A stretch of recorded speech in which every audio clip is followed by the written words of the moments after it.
Right.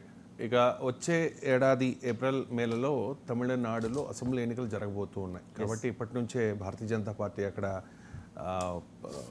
Start చేసింది campaign. ఇండైరెక్ట్గా అనుకోవాలి, ఎందుకంటే మోదీ అక్కడ చోళుల దేవాలయాలని కూడా సందర్శించారు. చాలా స్పెషల్గా ఒక వీడియోను కూడా ప్రధాని మోదీ తన ట్విట్టర్ ఖాతాలో పోస్ట్ చేసిన పరిస్థితి ఏంటి?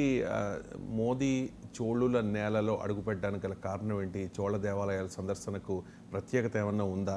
అంటే భక్తితో చేశారా, లేకపోతే దీని వెనకాల ఏదైనా రాజకీయం ఉందా? ఏమంటారు? ఇప్పుడు తమిళనాడులో అసెంబ్లీ ఎన్నికలు వస్తున్నాయి, అది గుర్తుపెట్టుకోవాలి.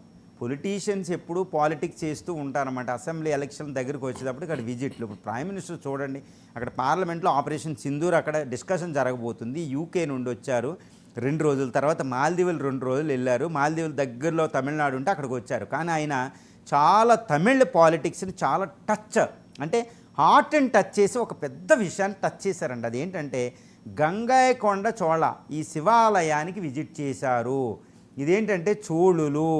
తమిళనాడు ద్రవిడ అనగానే 3 రాజవంశాలు గుర్తుకొస్తాయి. 1 చోళాస్, 2 పాండ్యాస్, 3 చారాస్. కేరళ ఈ ప్రాంతంలో ఉంటారు వీళ్ళు ఏంటంటే సంఘం ఎరా అండి. ఫస్ట్ బీసీ నుంచి 2000 సంవత్సరం పాటు ఉంటాయి. అంటే చారా, చోళ, పాండ్యాస్ అంటేనే తమిళనాడు పాలిటిక్స్ అనమాట. ఎందుకంటే అక్కడ క్యాస్ట్లు ఇవన్నీ ఈ పాండ్యాసు, చోళాస్ చూడండి ఇలా ఉంటాయి అన్నమాట.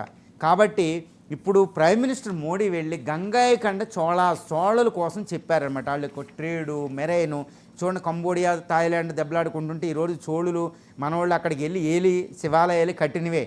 శ్రీలంక నిండా పాండ్యాస్ ఉంటారు. ఇవన్నీ పెద్ద విషయాలు అనమాట. కానీ ప్రైమ్ మినిస్టర్ మోడీ వెళ్ళి కేవలం చోళుల కోసం మాట్లాడారు. ఇక్కడ ఏంటి అంటే మరి పాండ్యాస్ అది అంటే ఏం జరుగుతుంది అంటే తమిళనాడు పాలిటిక్స్తో చాలా జాగ్రత్తగా ఉండాలి, చాలా సెన్సిటివ్గా ఉంటాయి, అది గుర్తుపెట్టుకోవాలి.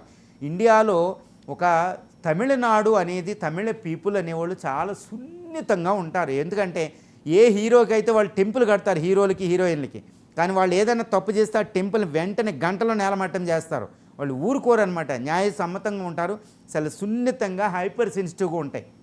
కాబట్టి ఈ ద్రవిడియన్ పాలిటిక్స్తో సంబంధించి, ద్రవిడియన్ పొలిటికల్ పార్టీస్తో సంబంధించి, భాషలకు సంబంధించి తమిళనాడు విషయంలో చాలా జాగ్రత్తగా వ్యవహరించాలి అనేది ఇక్కడ బోధమవుతుంది. ఇప్పుడు ప్రైమ్ మినిస్టర్ మోడీ వెళ్ళి ఇప్పుడు Gangaikonda Cholas heritage site, UNESCO heritage site visit చేశారు.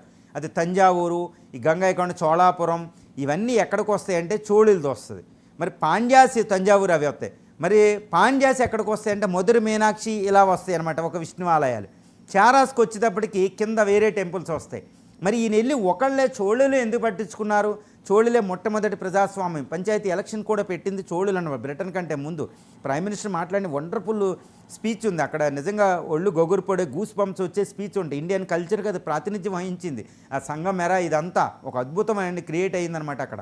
సో ఇలాంటివి మాట్లాడారు. కానీ చోళుల కోసం మాట్లాడితే మరి పాండ్యాస్ కోసం మాట్లాడితే మరి చారాస్ ఇలా అనమాట. ఈ 3 వంశాలని ఏకం చేసేటట్టు మాట్లాడాలి అనేది ఒక సత్యం అండి.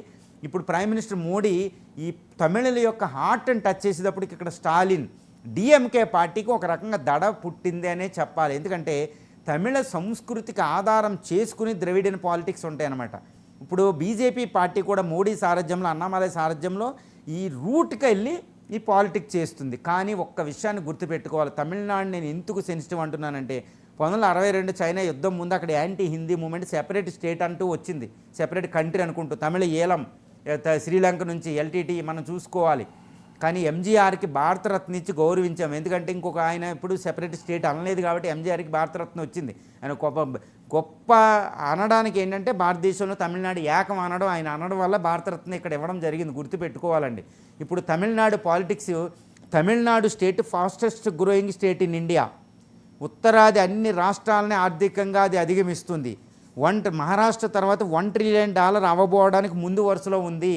$1 ట్రిలియన్ ఎకానమీ, ఒక అద్భుతమైన వ్యవస్థ. తమిళనాడుని ఇంకో 2 స్టేట్లు చేయలేరు, ఆంధ్రలో విభజించినట్టు అక్కడ కలిసి ఉంటుంది. సుమారు 6-7 కోట్ల మంది పాపులేషను, ఎక్కువ ఇండస్ట్రీస్ ఉన్నాయి, ఇండస్ట్రియలైజ్డ్ స్టేట్, ఫాస్టెస్ట్ గ్రోయింగ్. ఈ తమిళనాడు ఆర్థిక వ్యవస్థ పాకిస్తాన్ ఆర్థిక వ్యవస్థను అధిగమించింది. కొన్ని నెలల క్రితం $330 బిలియన్ అంత గ్రోత్. ఉత్తరాది వెనకబడుతుంది, పాపులేషన్ కంట్రోల్ చేసింది, అంటే ఒక చైనాలా తయారైందనమాట గ్రోత్లో తమిళనాడు. ఇప్పుడు ఇది ఆర్థికంగా ముందుండడం, కల్చరల్లీ సెన్సిటివ్గా ఉండడం, ద్రవిడియన్ పాలిటిక్స్. అక్కడ నేషనల్ పార్టీస్ లేవు, కాంగ్రెస్కి స్థానం లేదు, బీజేపీకి స్థానం లేదు, డిఎంకే ఏఐడిఎంకే అంతే. కాబట్టి national parties they are struggling to enter into Tamil Nadu politics. అది చాలా గుడ్ అండి. అంటే నేషనల్ పార్టీస్ అక్కడ ఉండాలి, వాళ్ళ ప్రాతినిధ్యం ఉంటే తమిళనాడు చాలా ఇంపార్టెంట్ మన సేఫ్టీ, నేషనల్ ఇంటిగ్రిటీ, సమైక్యత, సమగ్రతలకి.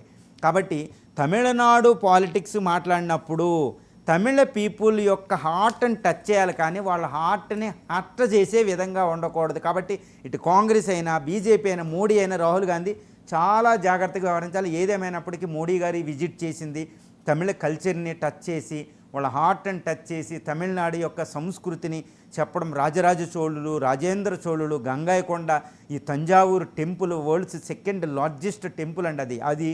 ఇవన్నీ చెప్పి ఈరోజు టూరిజం పెరుగుతుంది, ఒక అద్భుతం జరుగుతుంది. ఏదేమైనప్పటికీ మాత్రం ఒక అద్భుతమైన చెప్పాలి.